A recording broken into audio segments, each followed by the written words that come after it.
Hi, I'm Julie. And I'm Caleb. Welcome to Nursing You, the podcast where we redefine nursing in today's healthcare landscape. Join Julie and I as we step outside the box on an unconventional healing journey.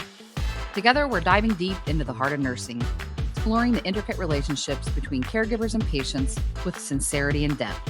Our mission is to create an open and collaborative experience where learning is expansive and fun. From the psychological impacts of nursing to the larger implications on the healthcare system, we're sparking conversations that lead to healing and innovation. We have serious experience and we won't pull our punches, but we'll also weave in some humor along the way because we all know laughter is often the best medicine. It is. And we won't shy away from any topic, taboo or not. From violence and drugs to family and love, we're tackling it all. Our nursing knowledge is our base, but we will be bringing insights from philosophy, religion, science, and art to deepen our understanding of the human experience. So whether you're a nurse, a healthcare professional, or just someone curious about the world of caregiving, this podcast is for you. One last thing, a quick disclaimer before we dive in. While we're both registered nurses, nothing we discuss here should be taken as medical advice. Always consult with your doctor or a qualified healthcare provider for any medical concerns you may have. The views expressed here are our own and don't necessarily reflect those of our employers or licensing bodies. So let's get started on this journey together. Welcome to Nursing You, where every conversation leads to a healthier world. I think we should just pick up where we left off, talking about the microbiome, fecal transplants. I guess starting with what a fecal transplant is for those who don't know, it's when someone has C. diff. We already did one little educational segment on C. diff, what it is, but a fecal transplant is one of the solutions. Julie and I participated in I think it was a CDC trial of fecal transplants. They were running in one of the hospitals that we worked in early in my career. And what it is essentially is someone whose microbiome has been completely destroyed by C. diff. Let's explain what a microbiome is for people that might not know. Well, the microbiome is essentially all of the bacteria that are responsible for breaking down our food. You know, we have the chemical processes of chemical breakdown, the enzymes and you know, hydrochloric acid is the first. You know, actually, it starts in the saliva. The saliva has millions of bacteria and of different types, and the enzyme process begins there. And as it moves through our gut, it essentially the bacteria assist in breaking down the food, and it consumes the same food that we consume. It consumes it you know, creates a lot of the gases that are created with the breakdown. A lot of those come from the microbiome.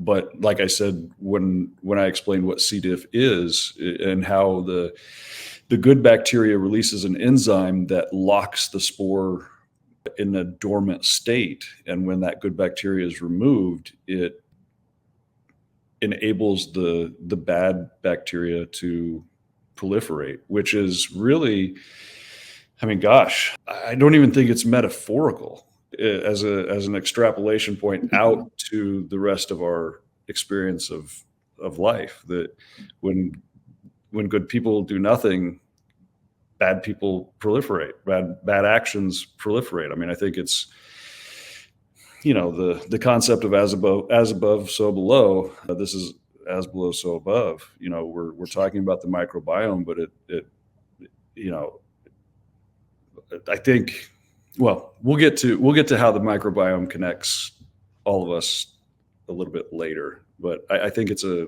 poignant point to make that it's happening at that micro level as well as the macro level. Yeah. So that's kind of what we're going to talk about, and it'll be some science, some, you know, clinical information at the bedside level, and then we'll kind of take it out to a grand level, the world, the universe level, you know, it's a spiritual level, really, of how it can kind of metaphorically relate to where a person is in their life, where they fall in the whole consciousness of the world, and along with some things that we don't really think about that happen behind the scenes, as far as, genetically modifying things that destroy our microbiome, and how a lot of that may fall, a lot of the sequelae from that may fall on the nurse's lap, and it may not be in the front of the nurse's mind, but yet it is affecting everything that we're doing at work. In our one little shift, a lot of times has a grander effect because of lots of other things. So we'll kind of weave in and out of that subject today. A lot of interesting conversation. Caleb is a very deep thinker and has a good way of pulling metaphors, really, is what I think, out of, relating things from science to spirituality, right back to the nursing field. So I think it's be a really interesting conversation. Yes. Thank you. So do you want to explain the process of everything that happens in a fecal transplant? So our audience is kind of on the same page with us, and take them to the ICU bed where someone is dying from C. diff, overwhelming C. diff infection, to we're doing a fecal transplant. What's our process? What's the policy and procedure for fecal transplant? No, I mean, there really was one. Yeah, there really is a policy and procedure, but the basics of it. And of course, we're not going to bring up articles or anything. You can Google it, and I'm sure it's on YouTube. I'm sure there's probably a video on it. But when a person is very, very, very, very, very sick with C. diff, their gut cannot absorb anything. A lot of times they're on TPN because we don't put anything in the gut to make it work any at all. What's TPN? Just for TPN is a total peritoneal nutrition, which is actually, it's like a tube feeding, but it actually goes in the vein. So they all have a central line, and it's a big bag of fluids that has a lot of electrolytes, sometimes insulin, just all the nutrients, electrolytes, things like that, to keep our system running as best as it can without using the gut. So these patients are usually very, very sick. And, I don't know, these days they might be using fecal transplants sooner rather than later. When we kind of first started, it was for some of these later cases that everything had been done and nothing had worked. A lot of them had already been through surgery to take out a lot of that damaged gut. So a lot of them had a colostomy, ileostomy, depending on how far up they had to go, which is where they bring the bowel out to the outside of the stomach. And then, you have the bag on it. I remember putting vancomycin directly into the gut, which, we use vancomycin, but even to avoid going through the oral, through the esophagus, through the stomach, small intestine, we would put it right into, a transfusion right into the gut.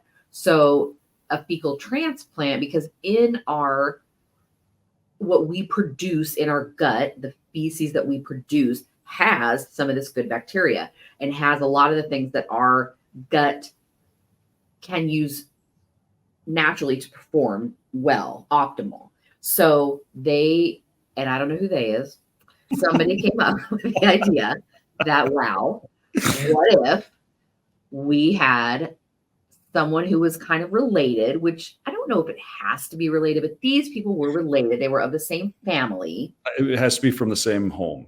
Because they've cultivated the biome, the microbiome is like what you're eating, where you're living around, all the bacteria that exist in the home is really homogenous. Everyone shares the same. Yeah. Okay. Right. So we would ask the family, or the family was asked, to bring their stool in. So if you want to do Ziploc, a plastic container, what were they given? Were they given something special? Surely a sterile container. Sure. I mean, I don't know. I don't remember. I think it did come in one of those samples. Well, what we got was that, But I Yeah. do know that it was then taken to the lab and it was put through some kind of like process, kind of like you would do like composting or I don't know, juicing. That's weird. But you push the I don't juice remember down. that part. Well, that's because that was done in the lab. So Yeah, I don't remember that. we would get the juice. So the stool would be brought in, it would be taken to the lab, it would be compressed down. Like really, if you think about a juicer, you take the cucumber and the celery and you put it in and you get the juice and it separates the juice from like the pulp. So we didn't have any of the solid, it was the liquid. And so then the lab would bring us the liquid stool, whatever was left over, and we would take a 60cc syringe and pull it up and basically give it to the patient, either through their stoma or an NG tube, maybe. It had to bypass the stomach. Had to go through the stoma. No, it had to go through a Dobhoff. So Dobhoff bypasses the stomach, and it's got a little metal. It's longer. It's like a long NG tube. So it's tiny. It's used for kind of long-term feeding, but it does. It goes past the stomach and into the small intestine. Yep. So then we would. Otherwise, it would make them terribly sick. Yeah. Oh, right. Yeah. And it didn't smell. I mean, it didn't smell good, and it was weird. I always thought this is very weird. This is so weird that I'm giving.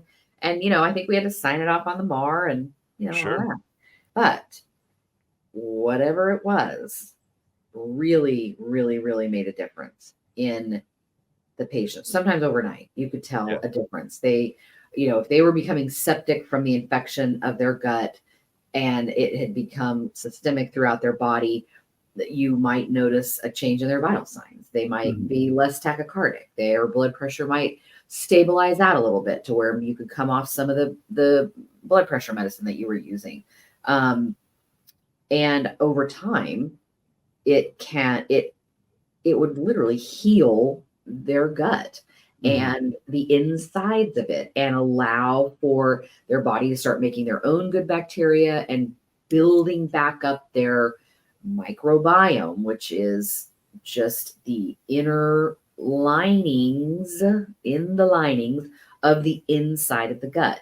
But interestingly, also, I don't know if people have heard of the gut-brain connection, because they're neurotransmitters that are in our brain, serotonin, dopamine. I'm sure there are others. I'm one of these people who if I'm going to explain something, I really have to look it up and read it.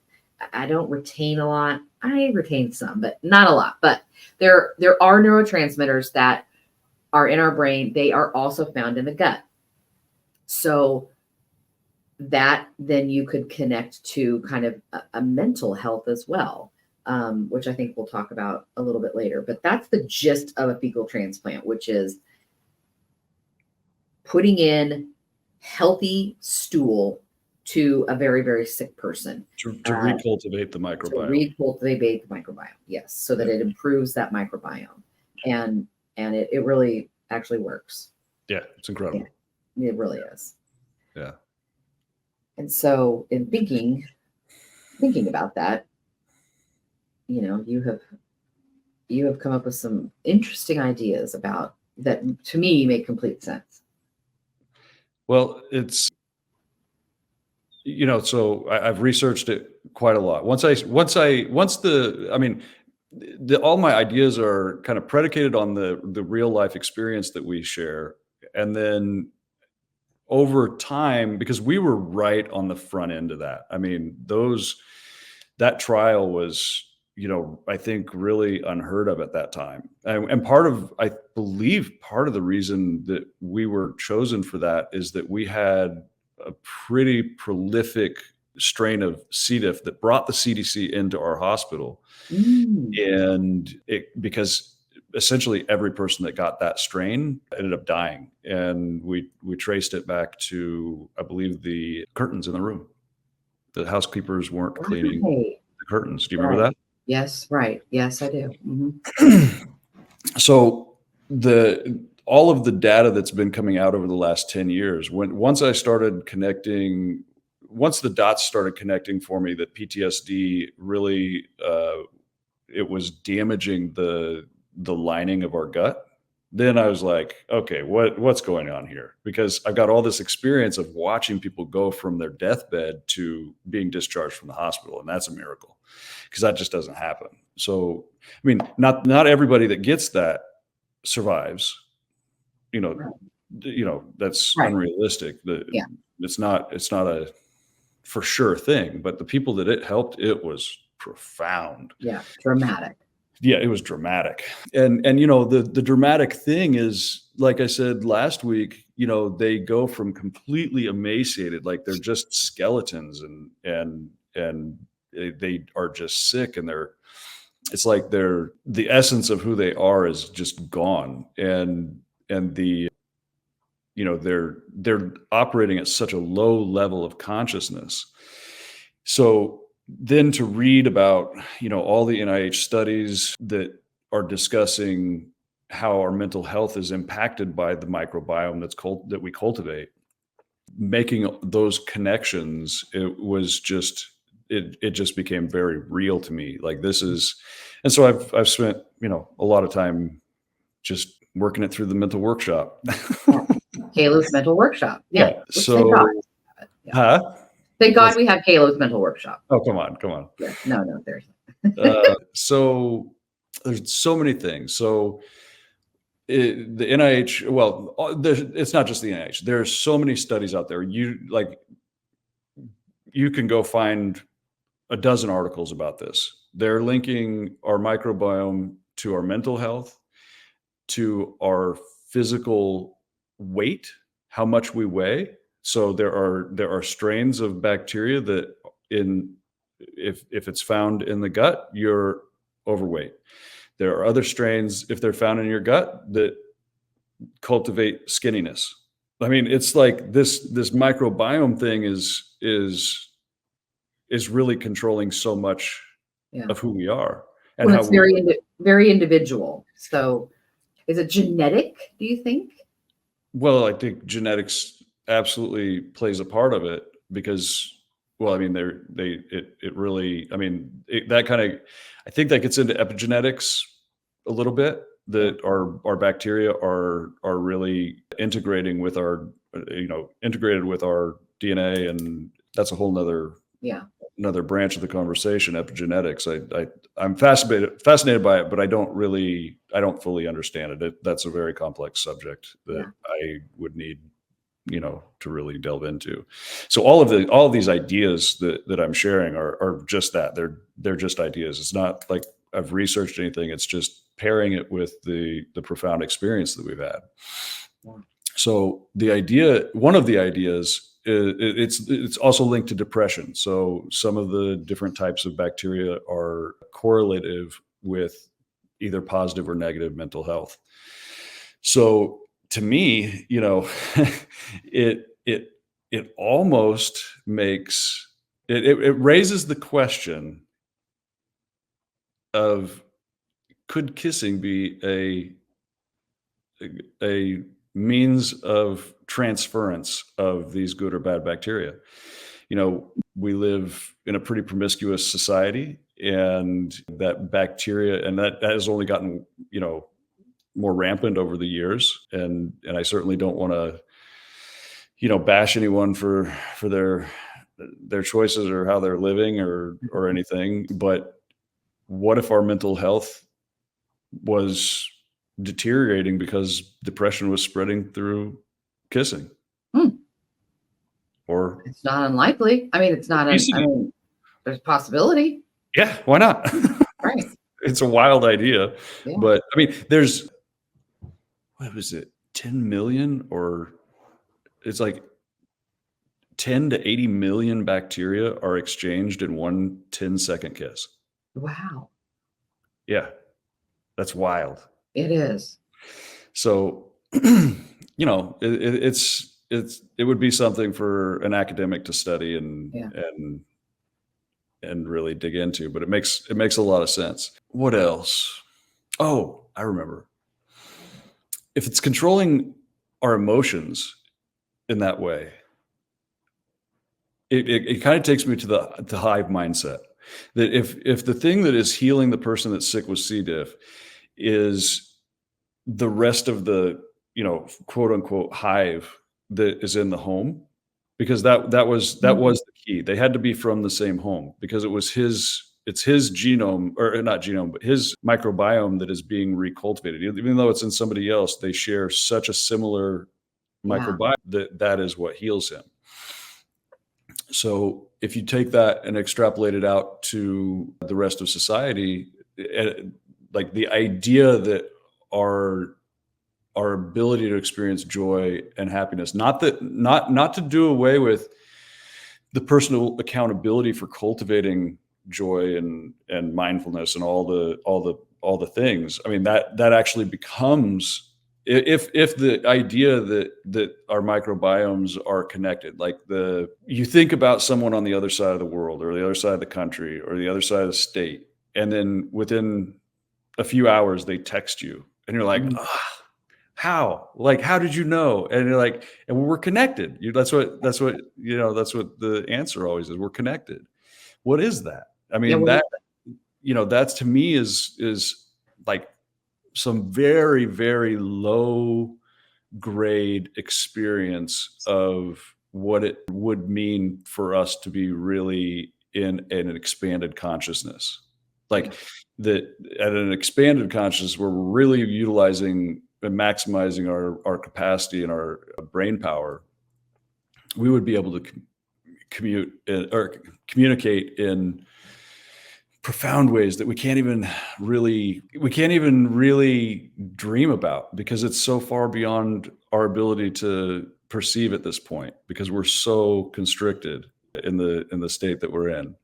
Well, and give an example of that. So we were talking about how you can be in a room in maybe a critical situation with a nurse. It doesn't have to be critical.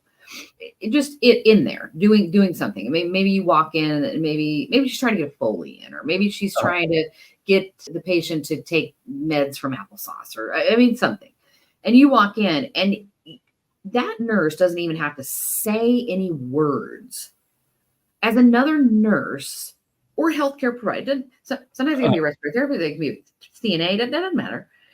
Go in, and you don't have to say words. You are communicating in some other language, something you Some are higher realm. A higher realm between. I know what you need. Let me get this for you. And you don't even have to say any words. If grandma is grabbing and you grab and she grabs a spoon, and you just know to go in and maybe hold grandma, or get another thing of applesauce, or distract, or without, no one has to say, can you distract her, can you hold grandma? You just, it's a knowing, in the critical situation, patient comes to the ER, those nurses are working in symphony. Yes. Like an MI, for instance. Oh yeah. Done what needs to be done, or any kind of code, any situation like that. It is like a symphony without anyone really even having to talk.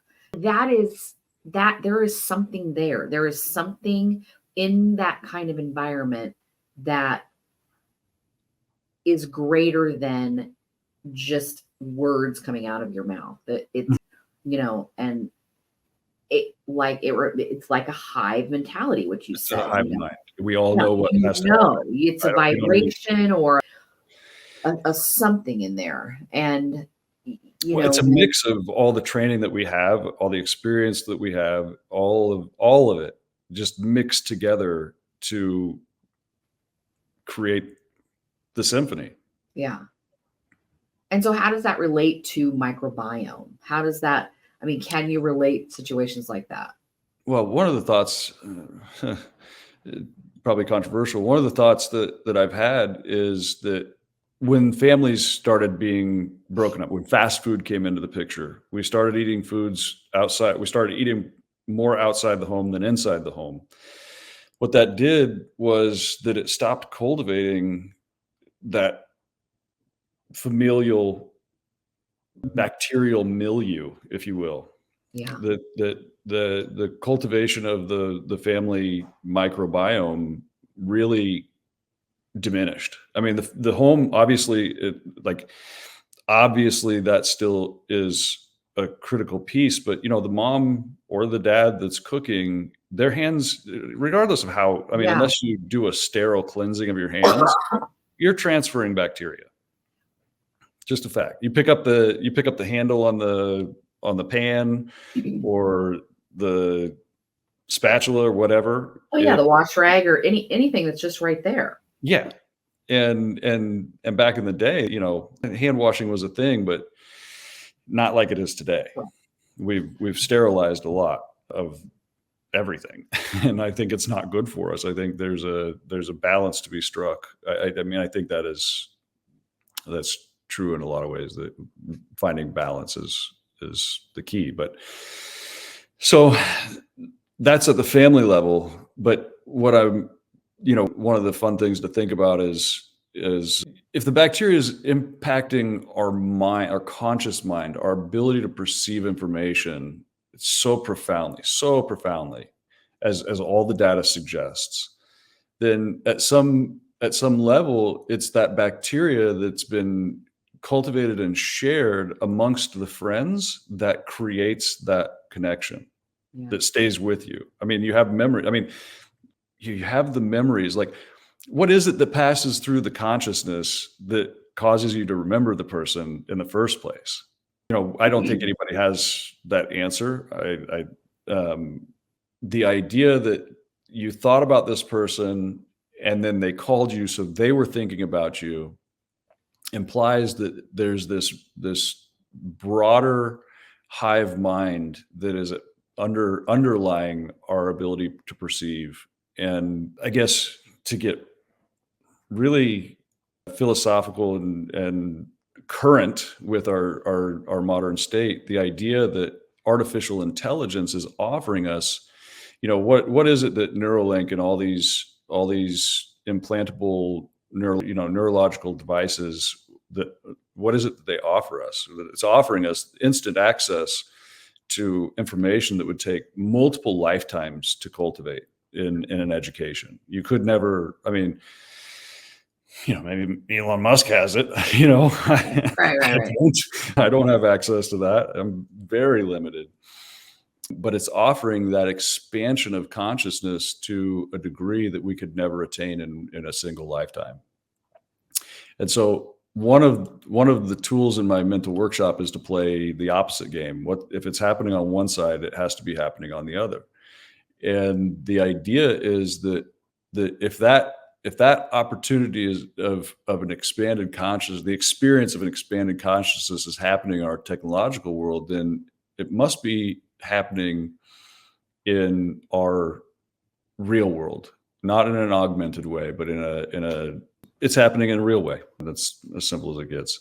That we have the capacity, somehow we have the capacity to elevate our consciousness. And the experience of being in that room when someone's coding and we don't need words is an experience of that expanded state. I mean, I don't have the answer on how to get to that. Right. You wouldn't be able to say. You can hardly even describe it. Yeah, but like, so here's another interesting thing. In art, there was a Russian artist that was emerging in Russia doing abstract art at the same time that Picasso was. They never met, never had any connection whatsoever. But and it wasn't just those two. There were many abstract artists that were emerging at the same time, which indicates this hive mind, that the unawareness of the hive mind, that it's time for this idea to emerge. And so multiple people received the message that it was time for this idea to emerge. And so if you play with that idea, if I'm having the idea of expanded consciousness, there are hundreds and thousands of other people that are having this idea of consciousness expansion. And it makes perfect sense. I mean, just the idea of Neuralink is just like, what? Like, Well, explain what that is for people who Well, don't. Neuralink is essentially so let me share the positive of Neuralink. The positive of Neuralink is that it gives people with severe spinal cord injuries, high spinal cord injuries, the ability to provide for themselves in a way they never could otherwise. They can use Neuralink to communicate with computers, to write, to edit, to command functions on computers that they could never accomplish otherwise. Mhm. And that's already, I believe that's already happening. They did the monkey trials, I believe, which that makes me, I mean, why are we testing on monkeys? Yeah. Why are we like what? I know. That I don't like that at all. So the human trials are underway now. So that is a very positive thing. I mean, one of the problems is we haven't even figured out how to handle data breaches in the technology that we already have. Yeah. So I have that's heavy withdrawal for me, or a heavy drawback. Like, you're just going to hand over your ability to navigate your cognitive functions independently with sovereignty. Just going to hand that over. Yeah. I don't think so. Right. Like, well, it's a very interesting concept about the microbiome and PTSD and how traumatic events or chronic stress changes the microbiome over time. Well, okay, so think about this. How many times have you been sprayed with fecal matter? Yeah. How close do you got to get to it? Even if how close do you have to get to it? Yeah, I mean, I've been real close. Yeah. Real close. And how long sometimes those patients are there that you care for them over and over and over and over again. They're in the same room. So you also are now in that room. And you're in that room at least every 2 hours. Yes. At least. And up and close and personal with that patient, turning and their sheets and touching. And yes, we wear gloves, but and if they have C. diff, then yes, we are in a gown. But a lot of times they don't even have C. diff. So sick patients who are stooling, even if. Like, how many thousands of people's DNA do we carry? Right. We are carriers of the entire collective. Man, all the ideas that I've already shared about, the family being connected through the microbiome, and that we have taken on all of the communities, for lack of a better word, shit. We've taken on all their shit, which is so true. And I think, a concept that is rarely, I've never put the connection there. But, nurses wonder sometimes, healthcare workers wonder sometimes why, and maybe you've never even had a lot of traumatic things happen. You're like, I'm different. Like, I feel different. Or, I mean, it could be just the interaction with other people.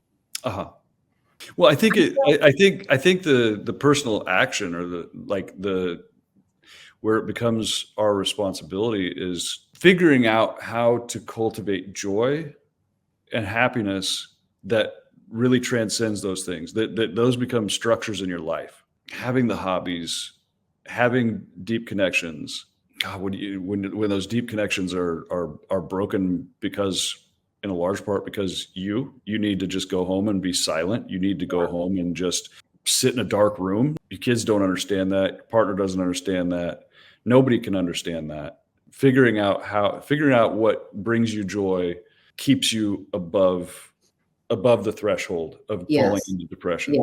That's exactly what I was thinking. That's exactly what I was thinking too, is knowing that can be part of why you're not able to, handle shit that's going on at work. Or that's a good word for it, is a threshold, and try to stay above that. It won't leach in so bad. It kind of, like, when I was thinking some kind of protection, some kind of protecting yourself from, the energy of others, or, just the taking on other people's stress and the stress that they're going through, either a patient or a coworker, or, there's a lot of things in the hospital that are stressful. And, we're all individuals and deal with it all differently. And so, you can work with a crew who, it just rolls off their back. It's really not that big of a deal. And that's one kind of energetic environment. And then other nights you can be there and, like everyone is bitching, and you can feel that. And I think maintaining a level of positivity, happiness, and then people will be like, well, if I'm around them, then how can I be happy? Well, it's a choice. So you have a choice. Yeah. You're not letting them leach into you.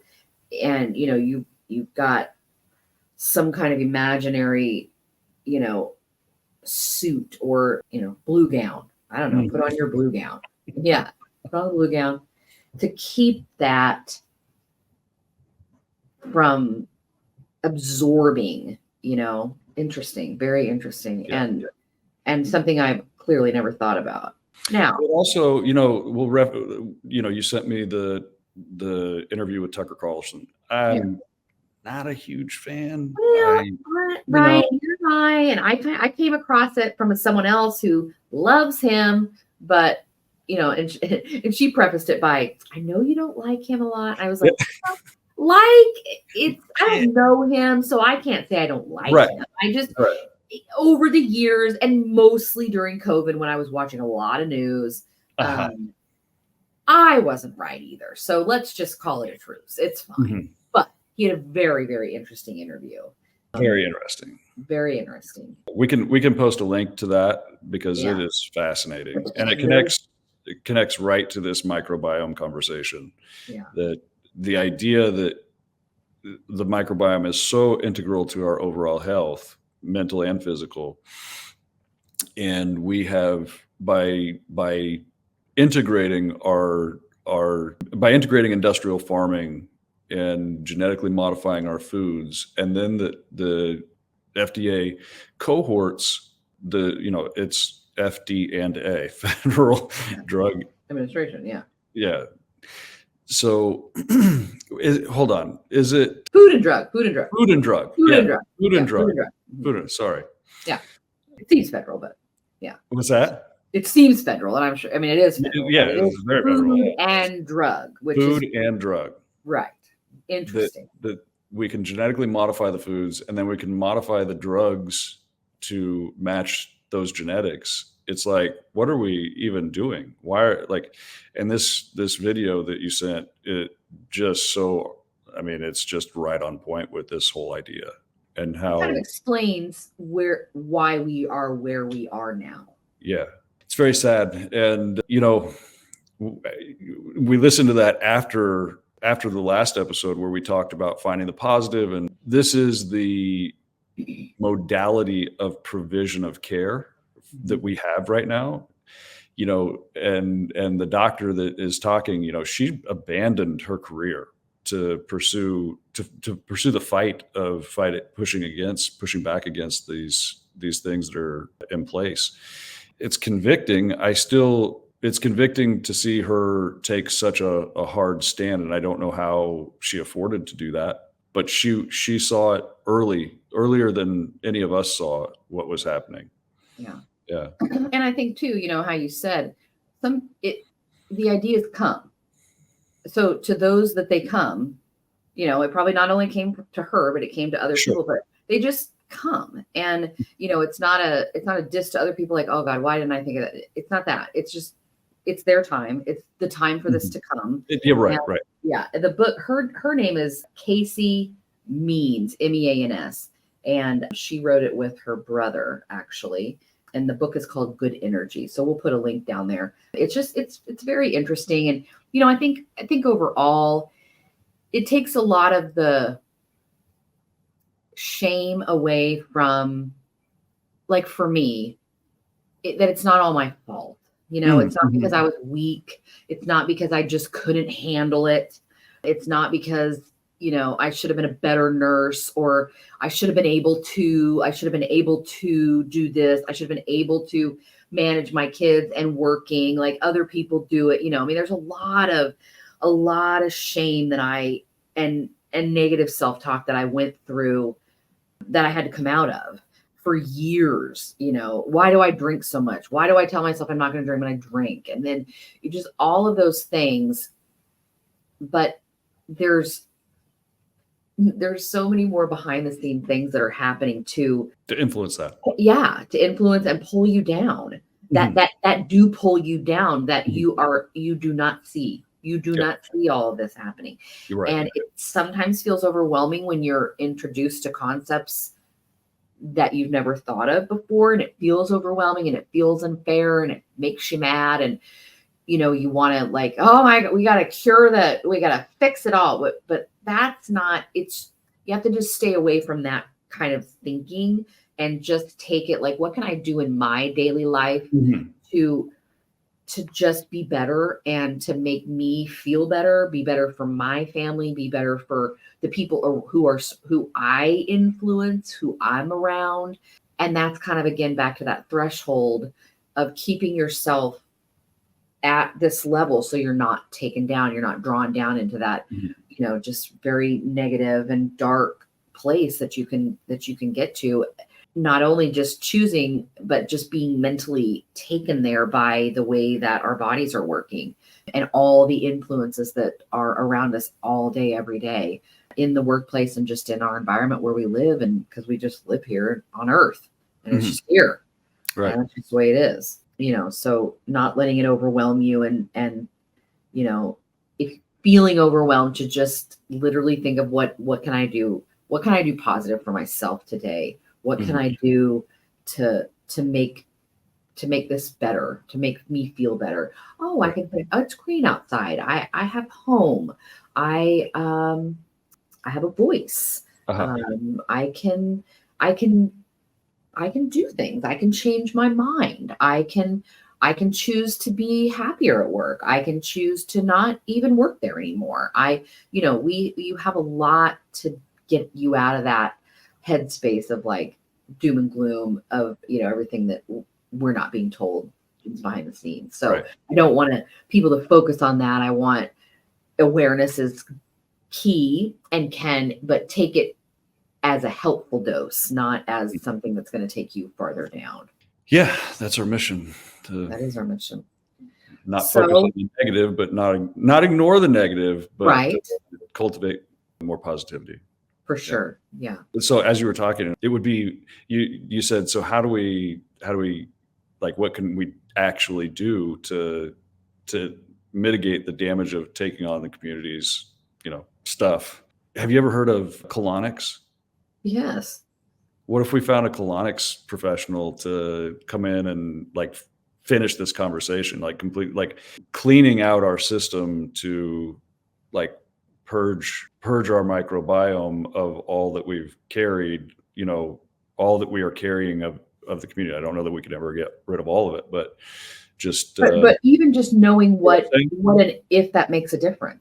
Yeah, would that make a difference? So hey, anybody who's listening, if you know anybody who does that or has a lot of background in gut health that would want to come on, and we would love to just chat, because it's such an interesting conversation, and I think it matters.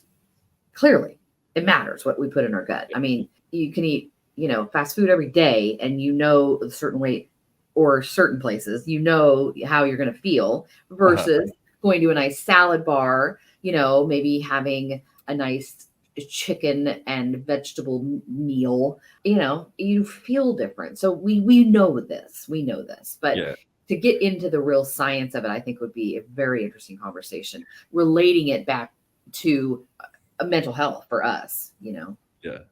So what we're asking for is somebody that knows some shit. Yeah. Who knows how to deal with shit. Some shit. Yeah. I mean, they know their shit about shit.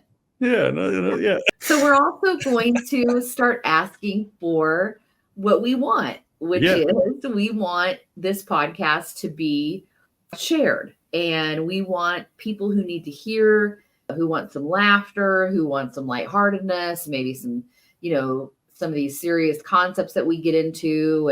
But the only way to do that is for them to find it is to share it. We are on YouTube now, and we will be doing situations like this each week. We'll on Sundays, our new episodes are going to air. Just bear with us. The technology is getting better and better every week as we do this.